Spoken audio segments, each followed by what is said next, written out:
एक कलेक्टर साहिबा अपनी सरकारी गाड़ी में बैठकर एक 5 स्टार होटल पर पहुंचती है। वहां जाने के बाद होटल के अंदर जितना भी स्टाफ था और जितने भी लोग वहां पर खाना खा रहे थे वह सभी कलेक्टर साहिबा की तरफ देखने लगते हैं। इतनी ही देर में जो कलेक्टर साहिबा होती है वह होटल के अंदर आती हैं और अंदर आने के बाद जो स्टाफ में वेटर थे उनमें से एक वेटर के पैर छूने लगती हैं। अब इस सभी चीज़ को देखकर जो वहां पर जितने भी लोग थे वह सभी काफ़ी ज़्यादा हैरान हो जाते हैं और सोच विचार में पड़ जाते हैं कि इतनी बड़ी कलेक्टर साहिबा इस वेटर के पैर क्यों छू रही है, कौन थी वह कलेक्टर साहिबा और क्या कनेक्शन था उसका इस वेटर से। पूरी कहानी के बारे में जानने के लिए वीडियो को अंत तक जरूर देखें। लेकिन दोस्तों, वीडियो में आगे बढ़ने से पहले वही आप लोग से छोटा सा रिक्वेस्ट है कि अगर आप लोग हमारे चैनल पर पहली बार हैं तो चैनल को सब्सक्राइब कर लीजिए और वीडियो को एक लाइक कर दीजिए ताकि जो मेरा हौसला है वो और भी ज़्यादा बढ़ता रहे और भी ज़्यादा इंटरेस्टिंग कहानियाँ ऐसे ही रोज रोज मैं आप लोगों को हमेशा सुनाता रहूं। दोस्तों, उत्तर प्रदेश के डिस्ट्रिक्ट में एक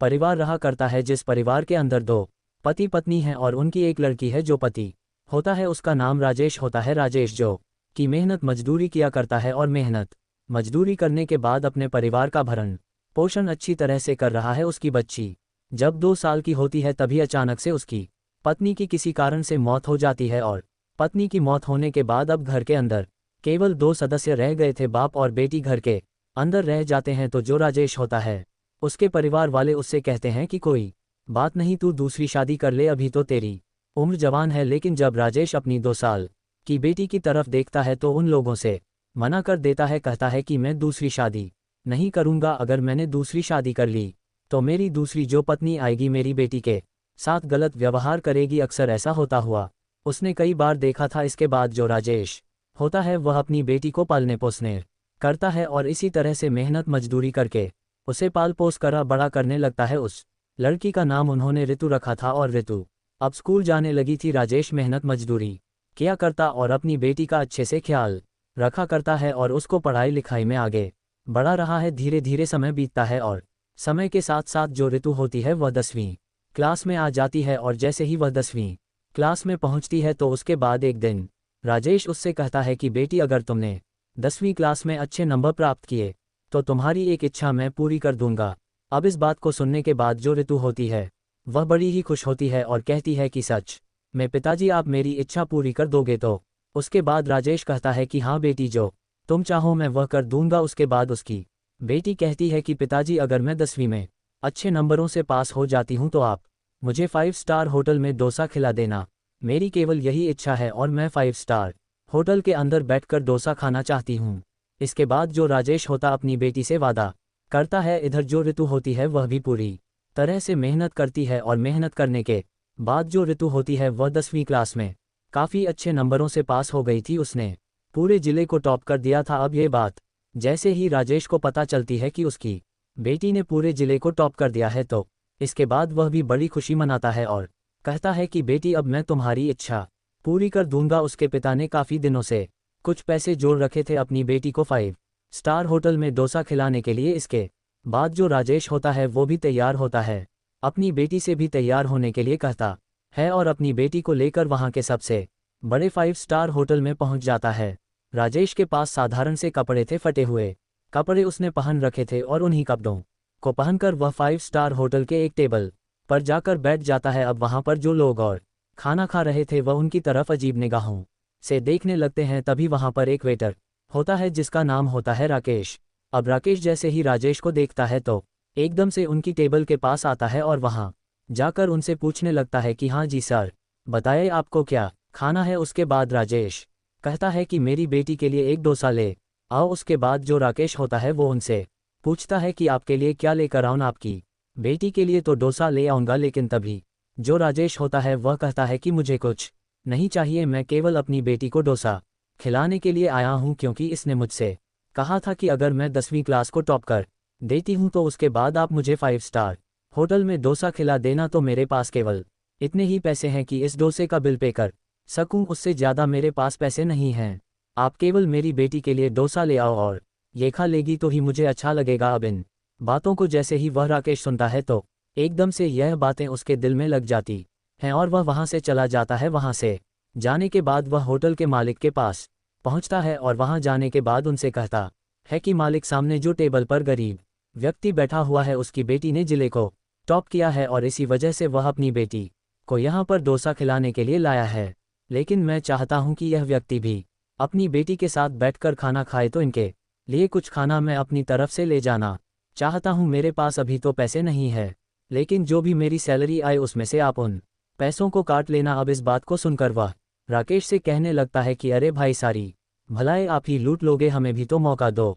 इस बात को सुनकर राकेश थोड़ा सा आश्चर्य में पड़ता है, लेकिन तभी जो होटल का मालिक होता है वह उससे कहने लगता है कि राकेश, ऐसा नहीं है, अगर इस बच्ची ने जिले को टॉप किया है तो ये हमारे लिए भी गौरव की बात है। हमारे ही जिले के अंदर ये लड़की आती है तो हम लोग आज इसे अच्छे से ट्रीट देंगे और यहाँ पर जितने भी लोग बैठे हुए हैं सभी को फ्री में खाना खिलाएंगे। ऐसा कहकर जो होटल मालिक होता है वह एक टेबल को अच्छी तरह से साफ करवाता है और एक वेटर को बाहर से केक लाने के लिए भेज देता है। थोड़ी ही देर में केक आ जाता है और केक आने के बाद वहाँ पर उस टेबल को अच्छी तरह से डेकोरेट किया जाता है और जो होटल मालिक होता है राजेश और उसकी बेटी ऋतु के पास जाता है और उनको सम्मान के साथ वहाँ से उठाकर उस टेबल पर ले जाता है जहाँ पर केक रखा हुआ था। उसके बाद होटल में अनाउंसमेंट की जाती है कि यह हमारे शहर की लड़की है और इसने पूरे डिस्ट्रिक्ट को टॉप किया है, तो इसकी खुशी में आज यहाँ पर जितने भी लोग खाना खा रहे हैं उन सब के लिए खाना होटल मालिक की तरफ से फ्री है। ऐसा कहकर उस लड़की से केक कटवाया जाता है और केक कटवाने के बाद उन्हें अच्छा सा खाना खिलाया जाता है। अब इन सभी चीज़ों को देखने के बाद राजेश बड़ा ही हैरान होता है और परेशान भी होता है। वह सोचता है कि कहीं ऐसा नहीं हो कि होटल मालिक उससे पैसे मांगने लगे, क्योंकि उसके पास केवल इतने ही पैसे थे कि वह अपनी बेटी को एक डोसा खिला सके, उससे ज़्यादा उसके पास पैसे नहीं थे। तो वह वेटर से कहने लगता है कि अरे भाई, इतने पैसे मेरे पास नहीं है और मैं कुछ भी नहीं खाऊंगा। लेकिन वेटर उन्हें बताता है कि जो होटल के मालिक हैं उन्हें मैंने इस बात के बारे में बताया था और उन्होंने ही यह सब कुछ अरेंजमेंट करवाया है और कहा है कि अगर हमारे शहर की लड़की ने जिले को टॉप किया है तो उसकी तरफ से पार्टी तो बनती ही है। इसके बाद जो होटल मालिक है वह भी वहां पर आ जाता है और वह पूरी बात राजेश को बता देता है। इस बात को सुनने के बाद राजेश की आंखों में आंसू आ जाते हैं और वह होटल मालिक के सामने हाथों को जोड़कर फूट फूट कर रोने लगता है, क्योंकि दोस्तों राजेश ने कभी भी नहीं सोचा होगा कि उसकी बेटी के लिए इतना कुछ हो जाएगा, वह भी एक 5 स्टार होटल के मालिक के जरिए। क्योंकि अक्सर सुना जाता है कि अमीर जो लोग होते हैं उनके अंदर दया भावना वास नहीं किया करती है, और यही धारणा राजेश के अंदर भी थी। लेकिन आज उनकी यह धारणा बिल्कुल गलत सिद्ध हो गई थी। इसके बाद राजेश अपनी बेटी ऋतु के साथ वहां पर खाना खाता है और खाना खाने के बाद जो होटल मालिक होता है उसने अपनी तरफ से ढेर सारी मिठाइयाँ राजेश को दे दी थी और कहा था कि बिटिया ने टॉप किया है तो इस मिठाइयों को जाकर अपने मोहल्ले में बांटना, ताकि सभी लोगों को पता चले कि उनके मोहल्ले की लड़की ने कितना बड़ा काम किया है। अब इन सभी चीज़ों को देखकर जो ऋतु होती है उसके दिमाग पर एक बहुत ही गहरा इफेक्ट पड़ता है। वह सोचती है कि मैंने थोड़ी बहुत मेहनत की और मेहनत करने के बाद जैसे ही मैंने जिले को टॉप किया तो उसके बाद सभी लोग उसका सम्मान कर रहे थे और उसकी तरफ सम्मान की दृष्टि से देख रहे थे। इसके बाद वह होटल मालिक की तरफ देखती है और होटल के वेटर की तरफ देखती है और उन्हें देखने के बाद उसकी आंखें भी छलकने लगती हैं। लेकिन दोस्तों ऋतु जैसे तैसे करके अपने आप को कंट्रोल करती है और उसके बाद अपने पिता के साथ सीधे अपने वहां पर चली जाती है जहां पर दोनों बाप बेटी रहा करते थे। वहां जाने के बाद जो उसका पिता होता है पूरे मोहल्ले में उन मिठाइयों को बांटता है और सभी लोगों को पता चल जाता है कि ऋतु ने डिस्ट्रिक्ट को टॉप किया है और उसके बाद ही उसका पिता उसके लिए मिठाइयाँ बांट रहा है। इसके बाद जो ऋतु होती है वह मन ही मन सोचती है कि जो सब कुछ भी आज हमारे साथ हुआ है ये पढ़ाई की वजह से हुआ है और मैं अच्छी तरह से पढ़ाई करूंगी और पढ़ाई करने के बाद एक अच्छे से मुकाम को हासिल करूंगी। साथ में उसके दिमाग में होटल मालिक की छवि और उस वेटर की छवि घूम रही थी जिन्होंने आज उसके लिए इतना कुछ किया था। धीरे धीरे समय बीतता है और समय के साथ साथ ऋतु अपनी पढ़ाई लिखाई को जारी करती है और उसमें और भी ज़्यादा मेहनत करने लगती है। ऋतु पढ़ने लिखने में काफ़ी ज़्यादा होशियार थी और काफ़ी ज़्यादा तेज थी, तो इसी कारण से उसकी मेहनत भी रंग लाती है और एक दिन वह जिला कलेक्टर बन जाती है। अब जैसे ही वह जिला कलेक्टर बनी थी तो उसके बाद वह अपने पिता के पास फ़ोन करती है और उन्हें बताती है कि पिताजी, मैं जिला कलेक्टर बन गई हूँ। और इस बात को सुनकर जो उसका पिता है एक बार फिर से उसी तरह खुश होता है जिस तरह वह जब खुश हुआ था जब वह 10वीं क्लास को पास की थी। एकदम से वह कहता है कि बेटी ये तो बड़ी अच्छी बात है, अब तुम बताओ तुम्हें क्या चाहिए। इस बात को सुनने के बाद ऋतु को पुरानी वह बातें याद आ जाती हैं जो बातें उसके साथ 10वीं क्लास पास करने के बाद हुई थी, जब उसको एक होटल में ले जाया गया था और वहाँ के मालिक और वेटर ने उसका बड़ी अच्छी तरह से स्वागत किया था और उसकी 10वीं क्लास में टॉप आने की खुशी को सभी के साथ सेलिब्रेट किया था। अब ये बात उसके दिमाग में आ गई थी तो फिर वह सोचती है कि चलो ठीक है, मैं जिला कलेक्टर तो बन ही गई हूँ, लेकिन एक बार मुझे उस होटल के मालिक और वेटर से जरूर मिलना है, क्योंकि आज जो कुछ भी ऋतु थी वह उन्हीं की बदौलत थी। अगर वह लोग उसको अप्रिशिया। अब जैसे ही उसकी पोस्टिंग होती है तो उसके बाद ऋतु अपनी सरकारी गाड़ी को लेती है और सीधा उसी 5 स्टार होटल पर आ जाती है जहां पर उसका 10वीं क्लास पास करने के बाद अच्छे से वेलकम किया गया था और उसकी खुशी को सभी लोगों के साथ सेलिब्रेट किया गया था। इसके बाद ऋतु जैसे ही अपनी सरकारी गाड़ी से अपने गार्ड के साथ वहां पर पहुंचती है तो वहां जाने के बाद जो होटल के अंदर लोग खाना खा रहे थे और वहां पर जितना भी स्टाफ था वह सभी लोग आश्चर्य से भरे हुए ऋतु की तरफ देखने लगते हैं। लेकिन तभी ऋतु होटल के अंदर जाने लगती है और वहां पर वेटर को देखने लगती है। देखते देखते एकदम से उसे राकेश नाम का वह वेटर दिख जाता है और एकदम से ऋतु जाकर राकेश के पैर छूने लगती है। अब इस बात को देखकर राकेश भी हैरान है, वह एकदम पीछे की तरफ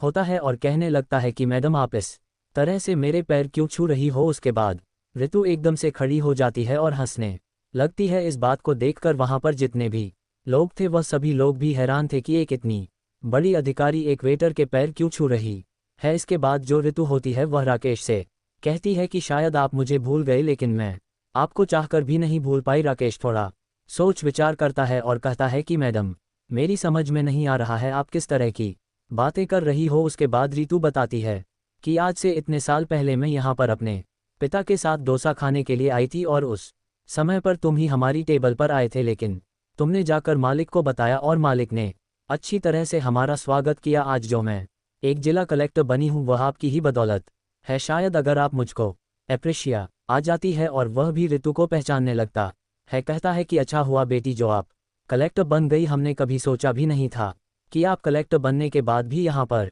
हमारे पास आओगी। और इस पूरी बातों को सुनकर वहाँ पर जितने भी लोग थे सभी लोग हैरान हो जाते हैं कि एक लड़की कलेक्टर बनने के बाद यहाँ पर आए और उस व्यक्ति के पैर छुए जिसने कभी 10वीं क्लास में उसे ट्रीट दिलाई थी। उसके बाद ऋतु राकेश से होटल मालिक को बुलाने के लिए कहने लग है तो जो राकेश होता है वह एकदम से मायूस हो जाता है और कहता है कि बेटा जो इस होटल के मालिक उस समय पर थे उन्होंने ये होटल बेच दिया है। तो ऋतु उनसे पूछने लगती है कि ऐसा क्या हुआ जो उन्हें ये होटल बेचना पड़ा। तो उसके बाद जो राकेश होता है उस होटल मालिक की पूरी कहानी उसे बताता है। वह बताता है कि उनकी पत्नी को कोई बीमारी हो गई थी और बीमारी के चलते उसने पहले तो अपने घर को बेचा और बाद जितनी भी उसकी ज़मीन और जायदाद थी सारी ज़मीन जायदाद अपनी पत्नी के इलाज में उसने लगा दी। लेकिन इसके बावजूद भी उसकी पत्नी की तबीयत ठीक नहीं हो पाए और उसकी मौत हो जाती है। पत्नी की मौत का सदमा उन्हें बहुत गहरा लगता है और इसी कारण से वह शराब पीने लगते हैं और शराब पीकर इधर उधर घूमा करते हैं। उनके परिवार में और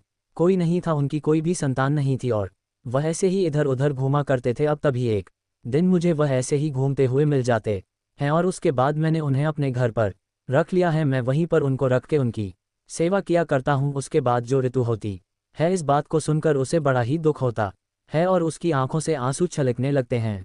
इसके बाद जो ऋतु होती है वह राकेश को अपने साथ बिठा है और उसके घर जाने के लिए अपनी कार को लेकर निकल जाती है। वहां जाने के बाद वह जैसे ही होटल मालिक को देखती है तो होटल मालिक को देखकर फूट फूट कर रोने लगती है और एकदम से जाकर उनके पैर छूने लगती है। अब होटल मालिक को भी स्टार्टिंग में समझ में नहीं आता, लेकिन तभी राकेश बताता है कि मालिक ये वही लड़की है जिसका सेलिब्रेशन आपने होटल में करवाया था और सभी लोगों को फ्री में पार्टी दी थी। अब इस बात को सुनकर होटल मालिक की आंखों से आंसू निकलने लगते हैं और वह फूट फूट कर रोने लगता है। वह काफ़ी बुजुर्ग हो चला था। इसके बाद जो ऋतु होती है उस होटल मालिक को सहारा देती है और कहती है कि कोई बात नहीं, जो आपके साथ हुआ वह बड़ा ही बुरा हुआ है और इन सभी चीज़ों के बारे में इन्होंने मुझे पहले ही बता दिया है। उसके बाद जो ऋतु होती है उस होटल मालिक को लेकर अपने घर चली जाती है और वहां पर अपने पिता के साथ उसे रखने लगती है। पिता भी जैसे होटल मालिक की ये बात सुनता है तो उसे भी बड़ा इस बात का दुख होता है और उसकी आंखें भी छलकने लगती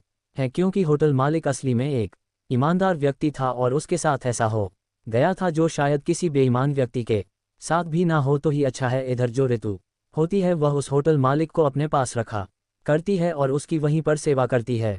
होटल का जो वेटर था जिसका नाम राकेश था, उससे भी यह बात कह देती है कि आपको जिंदगी में कभी भी किसी भी चीज़ की ज़रूरत हो तो आप बेझिझक मुझसे मांग सकते हो। इसके बाद ऋतु अपना कार्यभार संभालने लगती है और धीरे धीरे ऋतु की उम्र शादी के योग्य हो जाती है। अब ऋतु की शादी एक लड़के से हो जाती है, लेकिन शादी से पहले ऋतु ने उस लड़के से कह दिया था कि मेरे 2 पिता हैं और दोनों पिता मेरे ही साथ रहेंगे और उनकी भी सेवा तुम्हें करनी होगी। इस बात को उसका पति भी मान जाता है और ऋतु के पिता और होटल मालिक को अपने साथ ही ले जाता है और वहीं पर उनकी सेवा करने लगता है। जब ऋतु के पति को पता चलता है कि ये दूसरा पिता किस वजह से है, तो उसके बाद ऋतु का पति भी उनका और भी ज़्यादा सम्मान करने लगता है और उनको बहुत ही ज़्यादा इज्जत दिया करता है। तो दोस्तों, ये थी कहानी एक लड़की की जिसने 10वीं क्लास टॉप की और उसके बाद एक सेलिब्रेशन ने उसकी ज़िंदगी ही बदल दी। वह एक जिला कलेक्टर बन गई और जिला कलेक्टर बनने के बाद उसने कुछ ऐसा किया जो शायद किसी ने सपने में भी नहीं सोचा होगा। आप क्या कहना चाहते हो ऋतु के बारे में? आप क्या कहना चाहते हो राजेश जी के बारे में? आप क्या कहना चाहते हो होटल मालिक के बारे में? आपकी जो भी राय हो कमेंट सेक्शन में लिख सकते हो, लोगों के साथ शेयर कर सकते हो। वीडियो अगर अच्छा लगा हो तो वीडियो को लाइक और चैनल को सब्सक्राइब जरूर करें। मिलते हैं किसी नेक्स्ट वीडियो में नए टॉपिक के साथ, तब तक के लिए जय हिंद जय भारत।